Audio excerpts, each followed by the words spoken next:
아니 그러면 이게 뭐예요? 7개 유망구조 확인했다며요. 아브레오가 그러고 대통령도 그러고 산업부도 그렇게 하고 석유공사도 그랬다며. 여기에 140억 배럴 있다는 거 아니에요?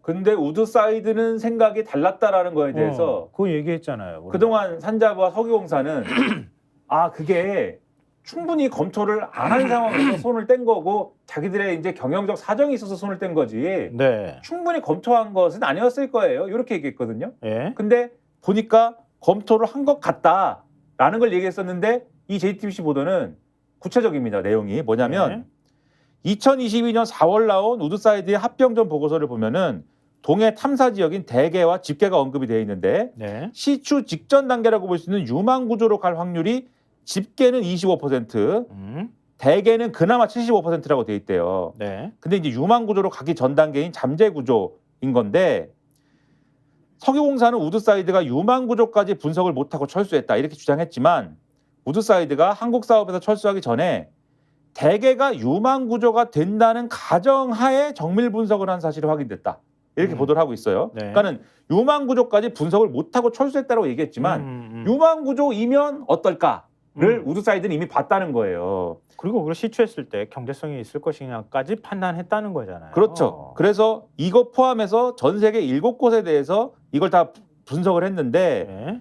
EMV 그러니까 예상 금전 가치에 대해서 분석을 네. 해봤더니 네. 대개까지 포함해서 전 세계 7곳에 대한 분석을 우드사이드가 한 결과 호주의 잼트리, 노튼이스트 두 곳에서만 EMV 분석 그러니까 예상 금전 가치가 양수 플러스가 나왔다.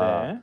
그러면 분석 결과가 양수여야 계속 투자 가치가 있는 경제성이 높은 지역이라는 뜻이기 때문에 나머지 지역은 음수였다는 게 되거든요. 마이너스였다는 게 되는 거거든요. 예. 그럼 대개는 마이너스였다라는 것이 되는 거고 그래서 우드사이드는 당초 7곳 모두 경제성이 있다고 봤지만 외부 기관 평가와 자체 분석 결과를 다시 검토해서 최종적으로 경제성이 없다고 보고 한국 사업에서 완전히 철수한 것이다. 이렇게 봐야 된다는 게 JTBC 보도 내용이고 네. 그다음에 우드사이드가 탐사를 한 곳이 대게와 집게 말고도 한 곳이 더 있었답니다. 그게 이제 오징어인데 이번 정부 발표 후에 핵심 지역으로 꼽혀온 곳인데 그런데 오징어도 야 이게 뭐 좀 배가 고프네요. 대게, 집게, 오징어 뭐 배가 좀 오징어 볶음. 근데 2019년 4분기 보고서에 오징어라는 단어가 나오고 이 오징어에 대한 3D 조사 이런 것들을 탐사를 진행을 했는데 이 보고서를 끝으로 오징어라는 단어는 우드사이드 보고서에서 안 나온답니다. 그래서 결국 대게, 집게, 오징어까지 세 곳에 대한 정밀 분석을 했음에도 철수를 결정한 거다라는 그러한 정황으로 봐야 된다. 이게 이제 JTBC의 보도 내용이죠. 진짜 미치겠다. 그냥 집에 간 게 아니다. 볼 만큼 보고 갔다. 그럼 우리가 그랬을 거라고 얘기했었잖아요. 그렇죠. 네. 그게 뭐 바보가 아니잖아.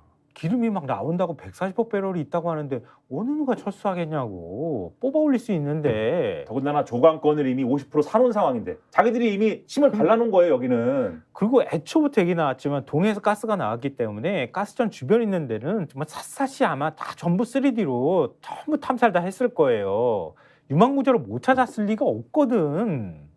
그건 아주 기본적인 거거든. 아브레오 지가 탐사했어? 지가 물리 탐사한 게 아니잖아. 그럼 탐사한 자료는 우리가 준 거라고. 우드사이드가 준 거고. 그걸 받아가지고 우리가 얘한테 준 거잖아요. 근데 정확히 뭘 줬는지에 대해서는 석유공사와 산자부는 비밀이다. 아니 우드사이드 거 받고 또 추가 자료도 줬다 이렇게 얘기하는데 추가 자료라고 준 거 구체적으로 뭐가 뭡니까? 있겠어. 구체적으로 뭡니까? 우드사이드가 본 것도 다 줬습니까? 갑자기 그랬더니 목소리가 비밀이다. 커지네, 네, 그것은 비밀이다. 이것도 소개해드리면 막 더 열받으실 것 같은데 한국일보 8면 보여드리겠습니다. 근데 왜 신문들이 이런 기사들을 자꾸 안 해다 놓나 몰라. 그지? 140억 배럴 매장 전문가들 통계 함정이 있어 가능성 희박. 제목에 다 나오네요. 가능성 희박. 전문가들이 가능성이 희박하다고 했다. 아니 근데 윤석열 정부나 대통령이나 어떡하냐. 나 진짜 이 전문가 그러니까 한국일보가 지질학 및 자원공학 전문가 7명을 인터뷰하고 관련 연구 문헌을 바탕으로 정부의 전망이 현실적으로 어느 정도 가능성이 있는지 따져봤다고 합니다. 최대 매장 가능성 규모는 140억 배럴이다 라고 하는 부분에 대해서 기사의 첫 문장이 이렇게 돼 있어요. 매우 희박하다. 석유공사가 정진욱 민주당 의원실에 제출한 답변에 따르면 석유공사는 심해 탐사 자원량 최소 35억 배럴과 최대 140억 배럴을 두르고 확률적으로 도출된 탐사 자원량을 의미한다. 이렇게 얘기를 했다고 하는데요. 이 따져봐야 할 것이 석유공사가 활용한 평가 방식인 확률론적 방법이라고 합니다. 이게 어떻게 도출을 하느냐 하면은 탐사 자원량 산정에 필요한 각종 변수, 예를 들면 면적, 층후, 공급률, 수포화율, 용적 계수, 이런 좀 용어는 어렵지만 이런 각종 변수들을 계산해서 가능한 모든 범위의 분포 내에서 그린 뒤에 수천의 무작위로 변수값을 추출해 작은 값부터 큰 값까지 나열한다고 합니다. 이렇게 나온 값은 확률에 따라 최소, 최적, 최대값으로 구별을 하는데요. 최대값은 10% 환율로 이보다 많은 자원량을 기대할 수 있다는 뜻이고 최소값은 90% 확률로 이보다 많은 자원량을 기대할 수 있다는 뜻이라고 합니다. 즉, 정부가 발표한 최대값 140억 배럴의 경우 석유가스가 발견된다는 전제 아래 140억 배럴 규모가 나올 가능성이 10% 확률로 긍정적이라고 하는 뜻이랍니다. 우리가 지난번에 얘기했었죠. 4개 시나리오 얘기했는데 4개 시나리오 중에서 최적의 시나리오에서 20% 확률이라고. 그러면 25%에 20%가 된다고 말씀드렸죠. 여긴 지금 더 가혹해요. 그러니까 일단 발견될 확률이 있어야 되고 발견될 확률의 중에서 10%의 확률로 140억 배럴이다. 그럼 발견될 확률은 얼마쯤 될까? 그건 이제 아까 희박하다가 제목이지 않습니까? 희박하다. 어찌됐든 계속 통계값을 돌려가지고 도출해내는 거라고 하는 거니까 정부가 얘기하는 것처럼 20% 확률이라고 하는 거는 그건 국민들한테 통계 착시를 일으키게 만드는 숫자 제시라는 거 아니에요. 그래서 전문가가 이렇게 얘기합니다. 140억 배럴이 나올 가능성은 희박하다는 뜻이다. 그러니까 최소치는 가장 높을 확률, 최대치는 가장 낮은 확률인데 최대치가 140 배럴이니까 140억 배럴이 나올 가능성은 희박한 거다.